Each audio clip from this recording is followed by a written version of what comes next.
Welcome to all the subscribers, and if you have not subscribed, please subscribe my channel. Hello student, मेरा नाम वंदना ग्रोवर है और आज के इस वीडियो में मैं आपको फिगर ऑफ स्पीच के बारे में बताऊंगी। डियर स्टूडेंट, पहले हम ये देखेंगे कि फिगर ऑफ स्पीच कहते किसे हैं। आप लोगों ने हिंदी में सुना होगा अलंकार। अलंकार क्या करते हैं? कविता की, काव्य की शोभा को बढ़ाते हैं, जैसे कि अनुप्रास अलंकार, उपमा अलंकार आदि आदि। ठीक उसी तरह से इंग्लिश में क्या है? फिगर ऑफ स्पीच होती है और ये भी पोयम को, किसी भी सेंटेंस को अधिक इम्प्रेसिव और अधिक अच्छा बनाती है।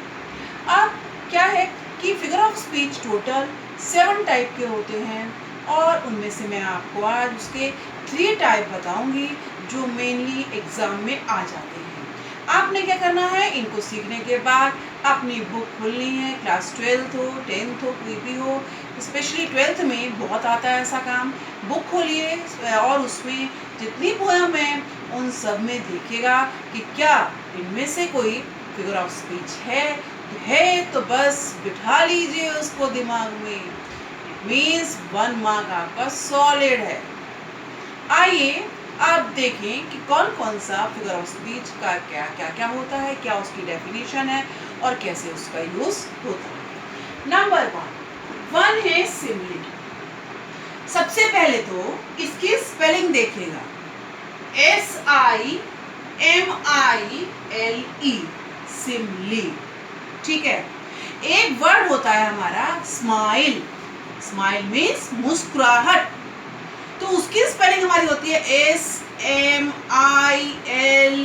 स्माइल मीन्स मुस्कुराना। लेकिन यहाँ हमारा जो ये फिगर ऑफ स्पीच है इसमें है SIMILE मीन्स इसमें I2 है। ठीक है। ऐसा क्यों बतला रहे हैं हम आपको?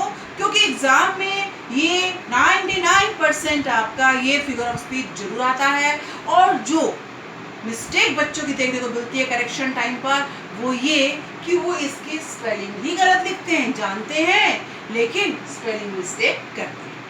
तो ये तो हुई स्पेलिंग की बात। अब थोड़ा और आसान सा आपको तरीका बताएं, थोड़ा फनी भी रहेगा। अगर आपको कंफ्यूजन रहता है स्माइल और सिमिली में तो आप ऐसे पहचान लिखिए इसकी कि SIMILE।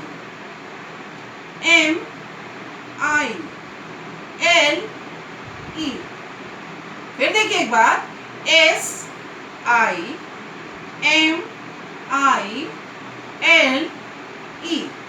ऐसे माइंड में रखेंगे तो कभी गलत नहीं करेंगे, कंफ्यूज नहीं होंगे। ये तो रही स्पेलिंग की बात। अब इसे हिंदी में क्या बोलते हैं?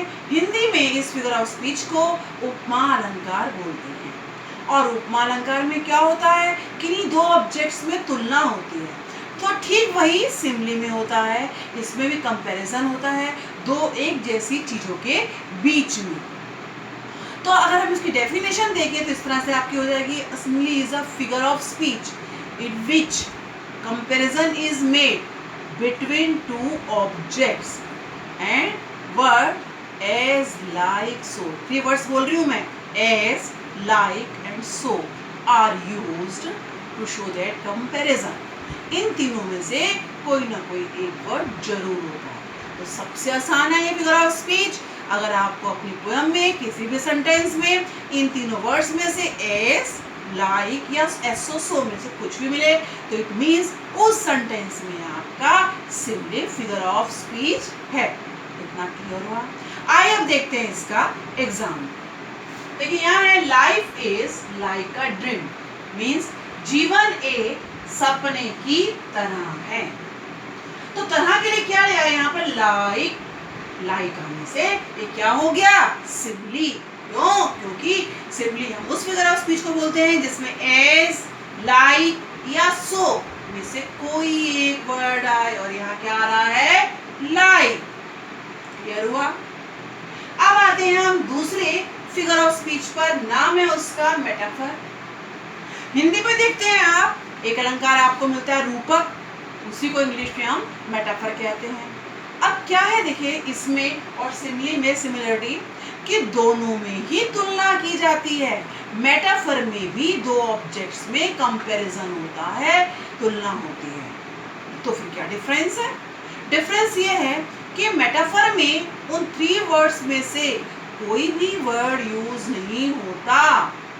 किसी एक चीज की दूसरी चीज के साथ सिमिलरिटी, समानता होने के कारण उसको बिल्कुल वही मान लिया जाता है। जैसे देखिए अब दूसरा एग्जांपल, इसका मेटाफर का example, life is a dream, जीवन एक सपना है। देखिए दोनों में एक ही बात कही गई है, लेकिन ऊपर हमने कहा life is like a dream, जीवन एक सपने की तरह है, और यहाँ हम बोल रहे हैं जीवन एक सपना है। तो ये हुआ हमारा कौन सा मेटाफर। सेकंड, तीसरा हमारा आता है एलिट्रेशन। तो इसके लिए भी देखिए आपको हिंदी में मिलेगा अनुप्रास अलंकार। अनुप्रास अलंकार में क्या होता है? कोई एक वर्ण बार बार आए तो वहां अनुप्रास अलंकार होता है। कैसे? चारु चंद्र की चंचल किरणें खेल रही हैं जल थल में, तो यहाँ पर चारु चंद्र की चंचल, चारु चंद्र चंचल, सब में च आ रहा है ना, तो यहाँ पर हमारा कौन सा हुआ? अनुप्रास अलंकार। और छोड़िए इसको, ये तो भी हमारी हिंदी की बात, और हम सीख रहे हैं इंग्लिश में कौन सा?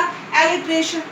तो एलिट्रेशन में भी यही होता है कि अगर कोई एक कॉन्सोनेंट, एक लेटर, एक व्यंजन हर एक वर्ड की शुरुआत में आए, सेम आए, तो वहां पर हम एलिट्रेशन फिगर ऑफ स्पीच बोलते हैं।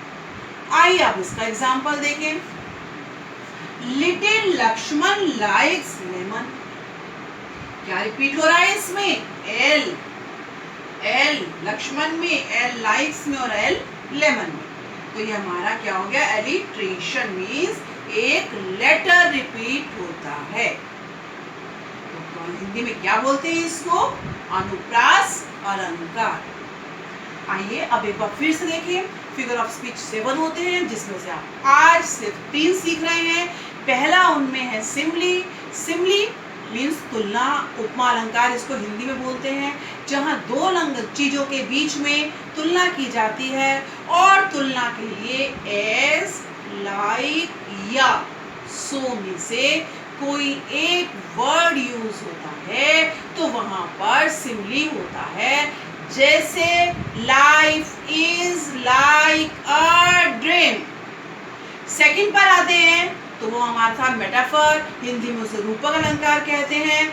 वहां भी दो ऑब्जेक्ट के बीच में तुलना होती है, कंपैरिजन होता है, लेकिन डिफरेंस क्या होता है कि उन कंपैरिजन के लिए ये जो 3 वर्ड हमने सिमली में यूज किए थे, उनमें से कोई भी वर्ड यूज नहीं होता, ना एज, ना लाइक, ना सो। तो क्या हो गया? सेकंड में हमारा क्या हुआ था? Life is a dream.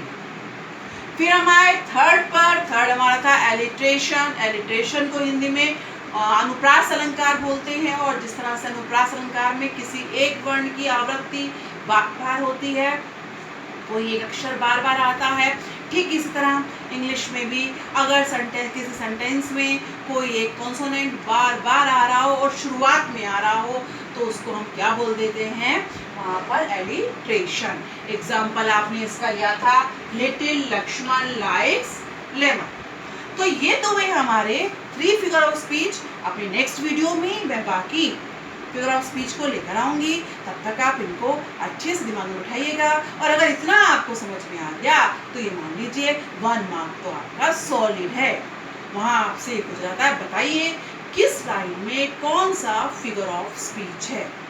तो बिल्कुल आसान काम है, बच्चों को आता है, नहीं कर पाते।